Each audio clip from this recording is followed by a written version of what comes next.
اور جس طرح سے کل راجیہ سبھا پولز ہوئے ہیں تو کہیں پر ووٹ چوری کا الزام لگ رہا ہے، ہاسٹڈی کا الزام لگ رہا ہے، بارگیننگ کا الزام لگ رہا ہے، تو آپ کے کیا تاثرات ہیں؟ میں اس انفارمیشن میں بالکل پریوی نہیں ہوں کہ کس نے ووٹ ڈالا ہے، کس نے کراس ووٹنگ کی ہے۔ اب آج کے بیان سے پتہ چلا ہے کہ چیف منسٹر نے جو کہا کہ انہیں شاید پتہ ہے مگر وہ نام بتانا نہیں چاہتے، تو اس سے ایک بات تو ثابت ہوئی کہ انہیں یہ بات پتہ ہے کہ انہوں نے کراس ووٹنگ کی ہے۔ اب یہ کوئی ذاتی دکان نہیں چل رہی ہے کہ یہاں پہ آپ ایک دوسرے کا نام نہ بتائیں، یہ پبلک پراپرٹی ہے۔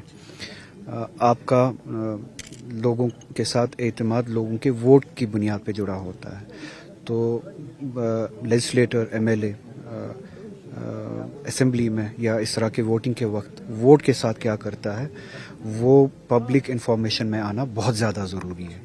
اور اگر کسی کو اس بارے میں پتہ ہے، جیسے کہ چیف منسٹر نے کہا ہے کہ اسے پتہ ہے مگر وہ نام نہیں لے گا، میں پھر سے کہوں گا یہ کوئی پرائیویٹ افیئر نہیں چل رہا ہے کہ وہ نام نہیں لیں گے۔ اگر اس طرح کا بیٹریل ہوا ہے، اس طرح کی زیادتی ہوئی ہے لوگوں کے مینڈیٹ کے ساتھ، لوگوں کے اعتماد کے ساتھ، لوگوں کے ریپرزنٹیٹیو نے غلط ووٹ ڈالا ہے یا غلط طاقتوں کو ووٹ ڈالا ہے، انہیں بتانا چاہیے۔ جب تک وہ نہ بتائے تب تک سب کے سب شک کے دائرے میں رہیں گے، بے گناہ بھی شک کے دائرے میں رہیں گے۔ کم سے کم یہ تو پتہ چلے کہ بے گناہ کون ہے، اور یہ بھی ساتھ ساتھ پتہ چلے کہ لوگوں کے اعتماد کے ساتھ زیادتی کس نے کی ہے۔ تو مجھے امید ہے کہ وہ اس بارے میں بتائیں گے، اور اس کو کوئی پارٹی افیئر، پرائیویٹ افیئر نہیں بتائیں گے۔ یہ انفارمیشن پبلک پراپرٹی ہے، لوگوں کو پتہ چلنا چاہیے۔ جس طریقے سے اس راجیہ سبھا الیکشن میں ہم نے دیکھا national conference, Congress, P D P, even کہ اے آئی پی نے بھی سپورٹ کیا ہے ایک پلیٹ فارم پر الیکشن کو لے کے۔ آپ سمجھتے ہیں کہ جو باقی ایجنڈاز ہیں جموں کشمیر میں انکلوڈنگ اسٹیٹ یا جتنے بھی ایبروگیشن کے بعد یہ ان ایجنڈاز کو لے کے سیم ایسے ہی ایک پلیٹ فارم کی ضرورت؟ وہی تو میرا رونا ہے کہ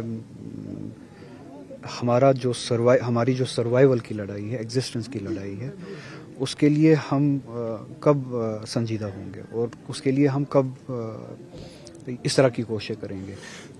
پارٹی لیول پہ، پارٹی سطح پہ لڑنا ٹھیک ہے، پارٹی پالیٹکس کرنا ٹھیک ہے، اور یہاں پہ کلیکٹو سروائیول کی بات ہو رہی ہے۔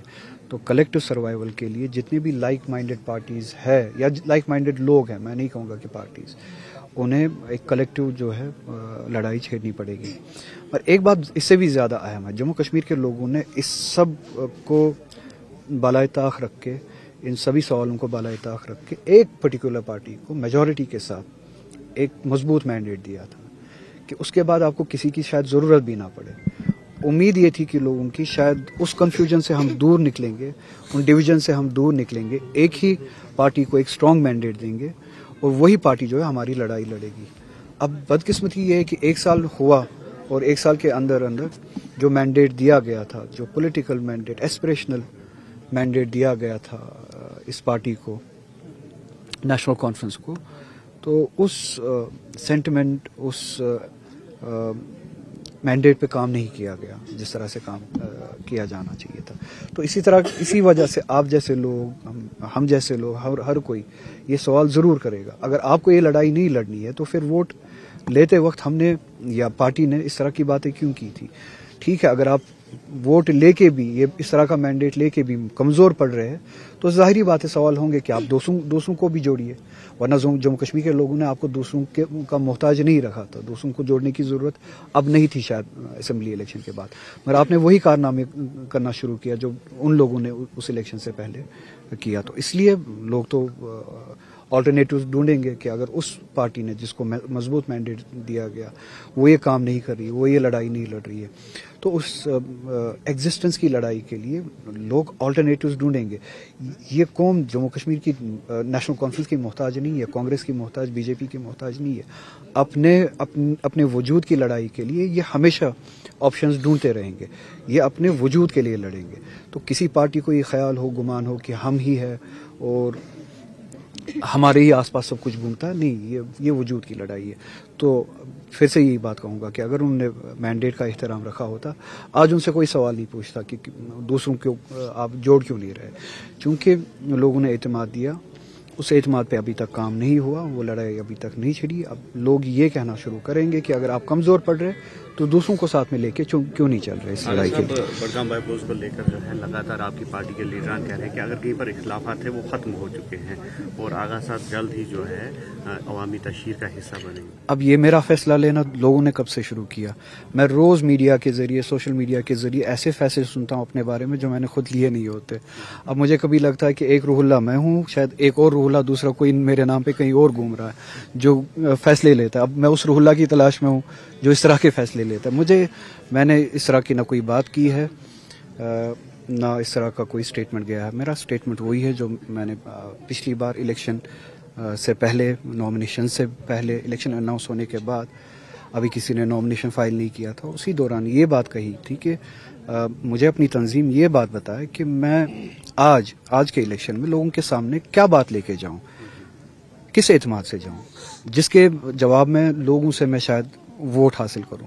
مجھے وہ باتیں بتائیے کہ ایک سال میں ہم نے پچھلے مینڈیٹ پہ، پچھلے اعتماد پہ، پچھلے ووٹ پہ یا پچھلے وعدوں پہ اتنا سارا کام کیا ہے. باقی آپ روٹین گورننس چھوڑ دیجئے، پولیٹیکل جو ہماری ایسپریشن ہے، پولیٹیکل ایجنڈا جو ہے اس ریاست کا، جو وجود کی لڑائی ہے، اس کے لیے ہم نے اس سال کے دوران اتنا کیا ہے تنظیم نے. میری اکیلے کی بات آپ چھوڑ دیجئے، آپ وہ ایک بات بتا دیجئے کہ اتنا کچھ ہم نے کیا ہے. میں اس بات کو لے کے لوگوں کے سامنے پھر سے جاؤں گا.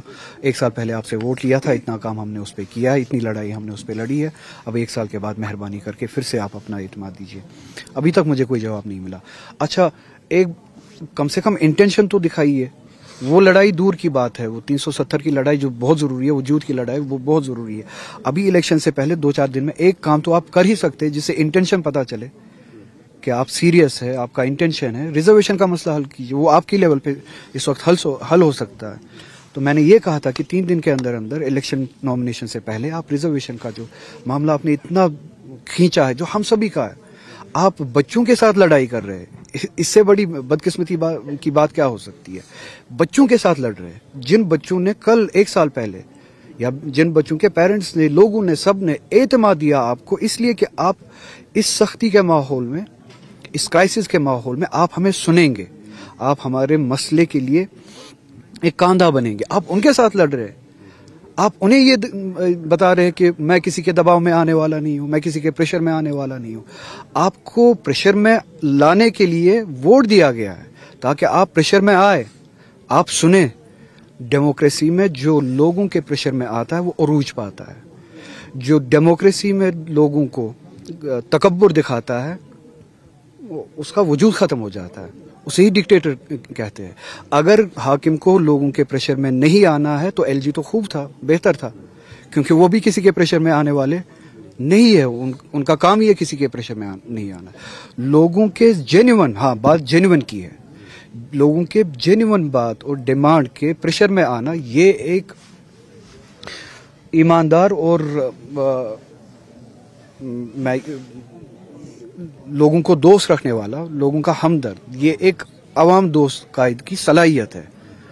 وہ الیکشن سے پہلے ہم اپنی جو ہے ٹوپیاں تک لوگوں کے سامنے ڈالے اور لوگ الیکشن کے بعد انہی لوگوں سے کہے کہ میں کسی کے پریشر میں آنے والا نہیں ہوں، میں لوگوں کے پریشر میں آنے والا نہیں ہوں. تو میں نے اتنی بات کہی تھی کہ کم سے کم یہ آپ کے ہاتھ میں ہے. ریزرویشن کا مسئلہ آپ کے ہاتھ میں. 3 دن کے اندر آپ یہ مسئلہ حل کر سکتے. کوئی تو کانفیڈنس بلڈنگ میجر ہو جس سے لوگوں کے سامنے اعتماد سے بات کی جائے. اس پہ بھی آپ نے دیکھا لڑائی ہو رہی ہے. آپ آج مجھے بتائیے، میں اسی بات پہ ہوں، مجھے اس بات کا جواب نہیں ملا. ریزرویشن کا مسئلہ حل نہیں ہوا. لڑکوں کو، اسٹوڈنٹس کو دھمکیاں ملی کہ ہم آپ کے پریشر میں آنے والے نہیں ہیں. اگر وہاں سے یہ جواب ملتا ہے تو میں لوگوں کے سامنے کیا لے کے جاؤں؟ اچھا، روٹین گورننس پہ میں بڑگام کے سامنے جاؤں، لوگوں کے سامنے جاؤں، کیا بولنے جاؤں کہ 1 سال پہلے ہم نے آپ سے کہا تھا کہ میٹرز جو ہے ہم دریا میں پھینک دیں گے. میٹر آپ کے ساتھ زیادتی ہے. اور 1 سال کے بعد ہم نے آپ سے ووٹ لیا اور اب ہم 1 سال کے بعد اسی زبان سے یہ کہتے کہ چونکہ میرے گھر میں سبھی لوگ میٹر کا استعمال کرتے ہیں، اب آپ بھی میٹر کا استعمال کرو. یہ بات لے کے جاؤں میں لوگوں کے سامنے. اب ان کے شاید ضمیر میں اس طرح کا پروویژن ہو سکتا ہے کہ ہم ایک دن ایک طرح کی بات کریں، دوسرے دن دوسرے طرح کی بات کریں. مگر میں نے جہاں سے دین کی تعلیم حاصل کی ہے، میں نے جہاں سے ضمیر کی تعلیم حاصل کی ہے، وہاں پہ آپ